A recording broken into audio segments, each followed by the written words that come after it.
They thought he was already dead, covered in barnacles, barely breathing. His tiny body was crawling with parasites. But what happened next, no one saw coming. Out in the wild, animals face dangers every day.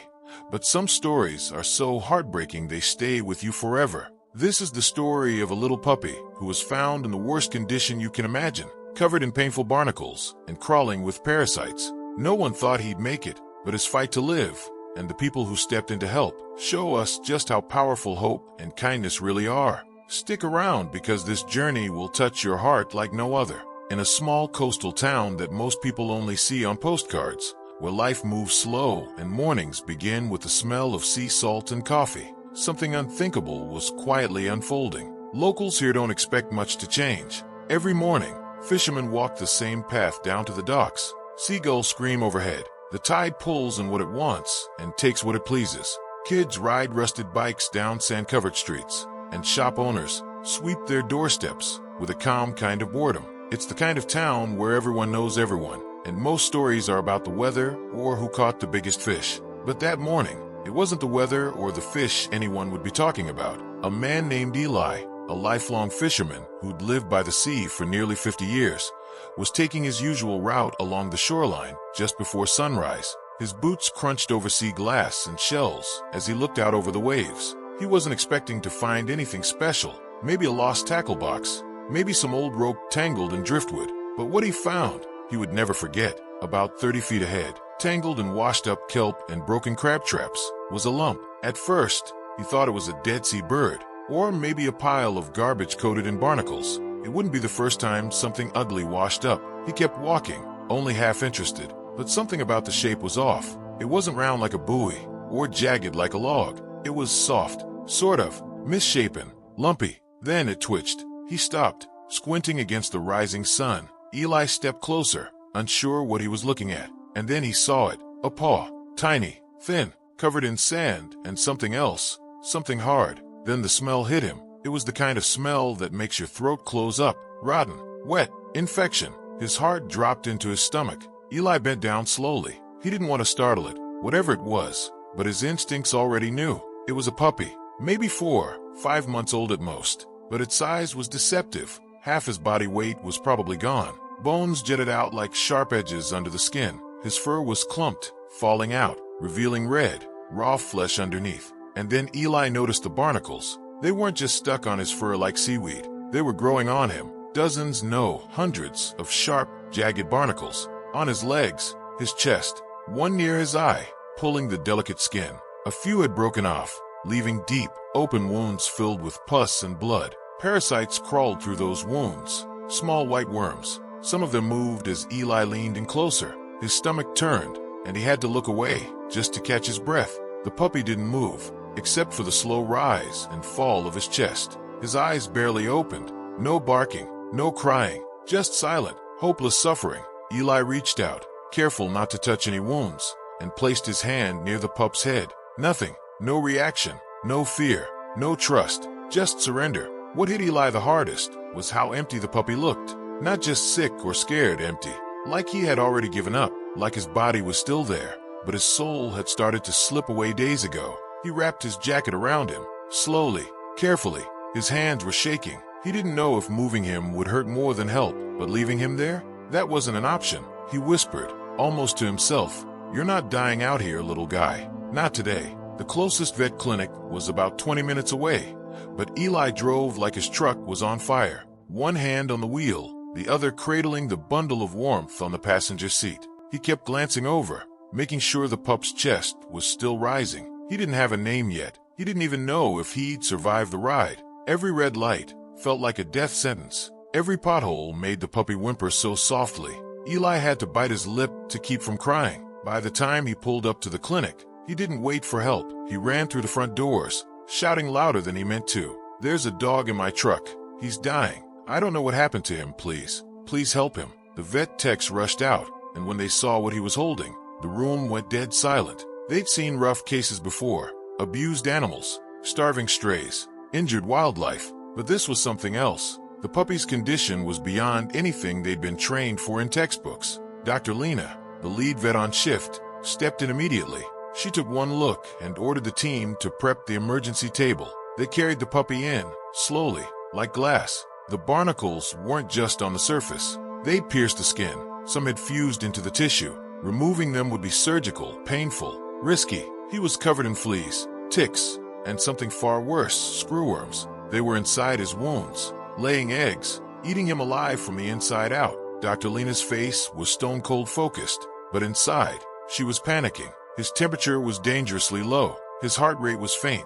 He had severe anemia, dehydration, infection, blood loss. It was a miracle he was even conscious. They sedated him, cleaned his wounds, and started the long process of removing the barnacles. One by one, some came off easily. Others ripped flesh as they were pulled free. The room smelled of blood, salt, and infection. Nobody talked. Every movement mattered. It took nearly 3 hours just to clean him, for fluids were started. Antibiotics were pumped in. Pain medication dulled whatever agony his body had left. They wrapped him in a thermal blanket to slowly raise his body temperature. Still, no one could say for sure if he'd survive the night. They didn't put him in a kennel. Instead, they made a soft bed from towels in the break room. Someone stayed with him every minute, just watching, just waiting. Dr. Lena sat beside him at 2 a.m., her hand on his paw. She kept whispering, "Hold on, okay? Just one more hour. You're not alone anymore." When morning came, the puppy opened his eyes,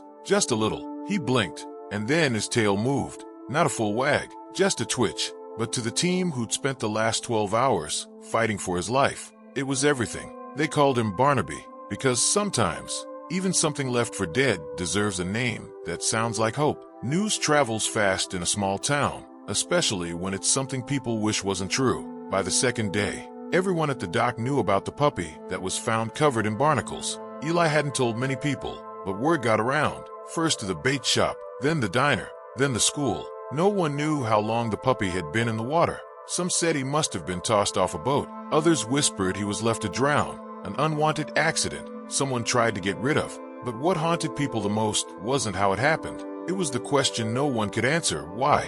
Why would someone do this? He was just a baby, barely old enough to eat solid food, too weak to bark, too trusting to even try and run away. By day 3, more people were showing up at the clinic. Not for checkups, not for shots, just to ask, "Is the puppy okay?" They'd peek in through the glass doors, hoping to catch a glimpse. Some left treats, some offered money. One man brought an old dog bed and left it at the front desk with a note that said, "For the little guy, I hope he makes it." But behind all the hope, there was still fear. Because Barnaby wasn't out of danger. Far from it. His body was still fighting infection. His organs were weak. He hadn't eaten anything solid since the day he arrived. And even though the barnacles were gone, the wounds they left behind ran deep, not just on the surface, but beneath his skin, where scars would form long before forever could. There was also something else. Dr. Lena had started to notice it, a quiet stillness in Barnaby's eyes. He was awake, yes, breathing, healing, but he wasn't there. Not fully. It was like part of him had checked out the moment he'd been thrown into the ocean, the moment he realized no one was coming to save him. That kind of pain doesn't go away easily. By the end of the week, Barnaby had gained half a pound. It didn't sound like much, but for a dog who once looked like a skeleton in skin, it was a small miracle. He was still fragile, ribs poking out, eyes sunken, but there were signs of progress. He could lift his head now, follow movement, even shift his paws when he felt uncomfortable. The clinic staff rotated shifts just to sit beside him. Some would read aloud, others just talked about their day, like they were talking to a friend. But late one night, something changed. Barnaby started shaking. At first, it was small tremors. Then his breathing sped up, his gums turned pale, and his eyes darted in panic.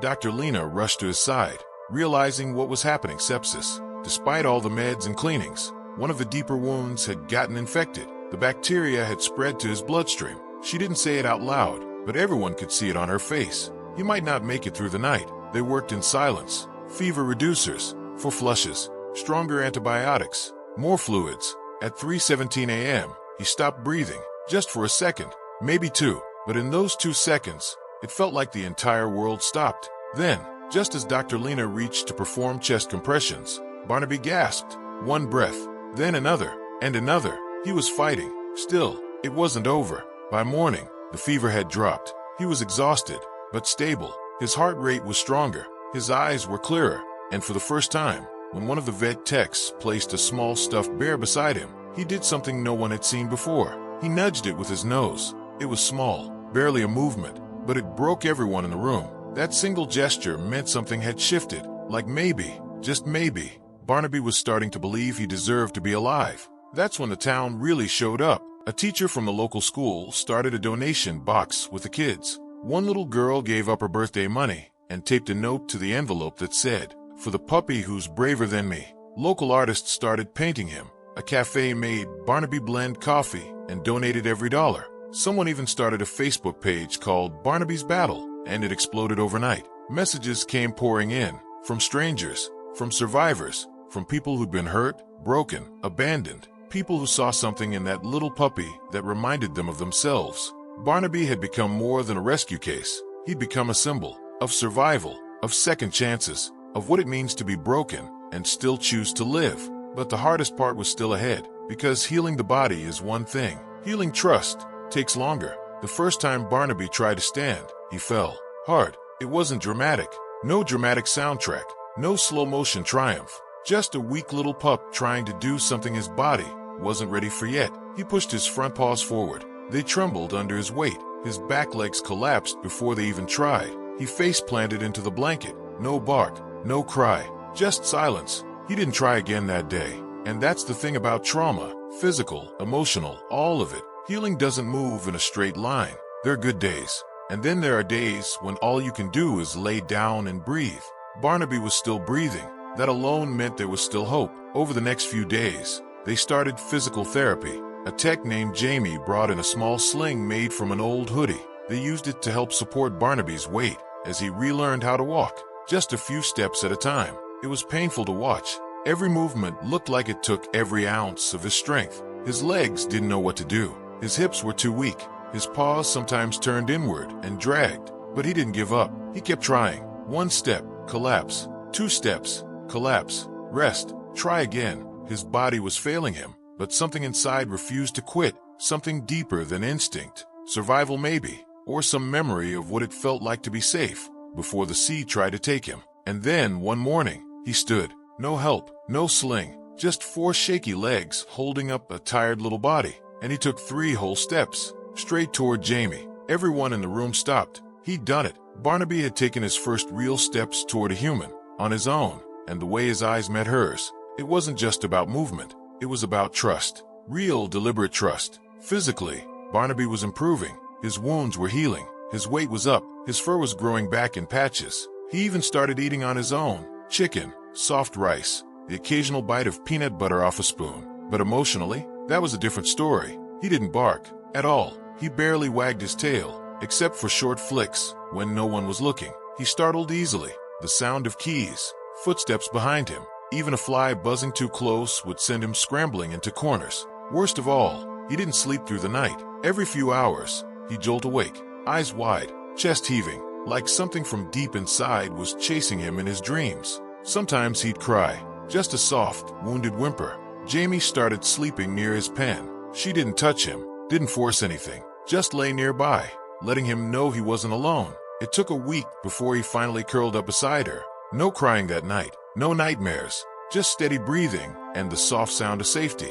A few days later, something even more incredible happened. A family came in to drop off supplies, towels, treats, and a letter from their daughter, who had drawn Barnaby as a superhero with a cape and bandages. At the end, she'd written, "Even heroes need help sometimes. I think he's a hero. Please tell him I believe in him." Jamie read the letter out loud, and Barnaby, the puppy who hadn't barked once in all this time, made a sound. It wasn't a full bark, more like a whisper of one, a tiny, raspy noise from deep in his chest. His first attempt at speaking, his first sign that he might be ready to be heard again. As Barnaby grew stronger, little pieces of his personality started to shine through. He liked sunbeams. If there was a warm patch of light on the floor, that's where he'd be. He hated vacuum cleaners. He loved soft toys, not to chew, but to carry gently in his mouth, like they were precious. He had a strange habit of staring into people's eyes, like he was trying to understand them, really understand, like he'd seen things he couldn't explain,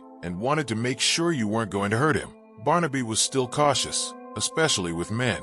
Eli came to visit once, and while Barnaby didn't growl, he stayed tucked in the corner until Eli sat down and started talking softly about fishing. An hour passed, then another. Eventually, Barnaby stood, walked over, and placed his paw on Eli's boot. He stayed there, silent and still, just connecting. The clinic had turned into a second home, but it wasn't meant to be permanent.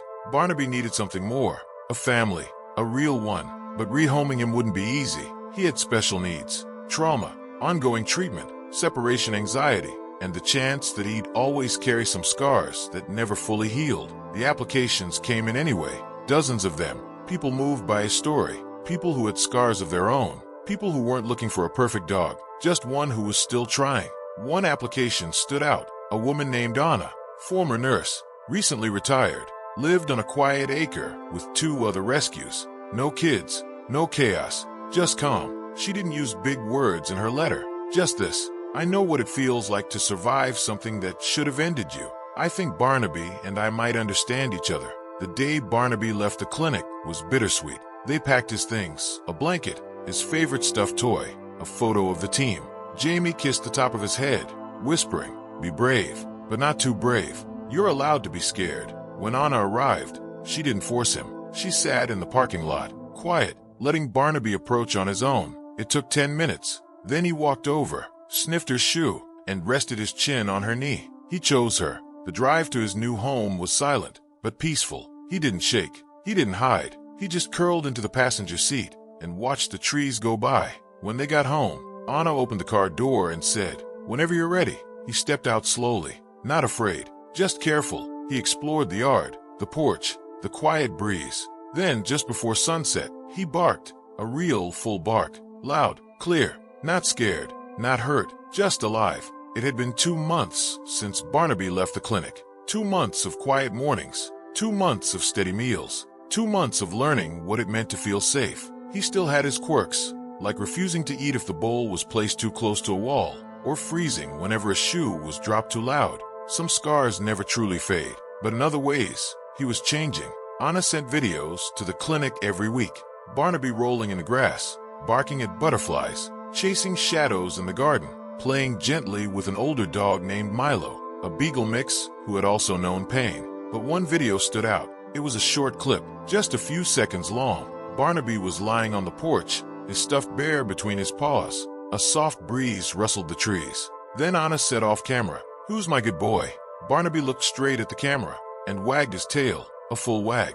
Not timid, not uncertain, confident, proud. It was the first time the team at the clinic had seen it. They watched that clip at least a dozen times. Not because it was cute, but because it meant something bigger. He wasn't just surviving anymore. He was living. He was happy. And most of all, he knew he was loved. But the most unforgettable moment came on a rainy afternoon, when Anna took him to a local charity event for rescued animals. They didn't expect much, just a gentle walk, some fresh air. But someone there had brought a microphone. A small crowd gathered. Volunteers began sharing rescue stories, happy endings, tearful journeys, and then a familiar voice was invited up. It was Jamie, the same vet tech who stayed up late to watch Barnaby sleep, who held him through fevers, who cried the first time he barked. She stepped onto the stage, holding a framed photo. It was Barnaby, on his worst day, covered in barnacles, bones visible, barely breathing. She didn't raise her voice. She didn't preach. She just held up the picture and said, "This is what pain looks like. But pain is not the end. Sometimes pain is just the beginning." This is Barnaby, and he survived, not because of luck, but because someone stopped, someone cared, and the town chose not to look away. The crowd was silent, until Barnaby, sitting a few feet away, stood up, walked forward, and placed his paw on Jamie's shoe. Again, just like he had on Eli's boot weeks ago. The same paw, the same silent gesture. But this time it wasn't fear. It was recognition, connection, and love. Barnaby's story isn't about just one puppy.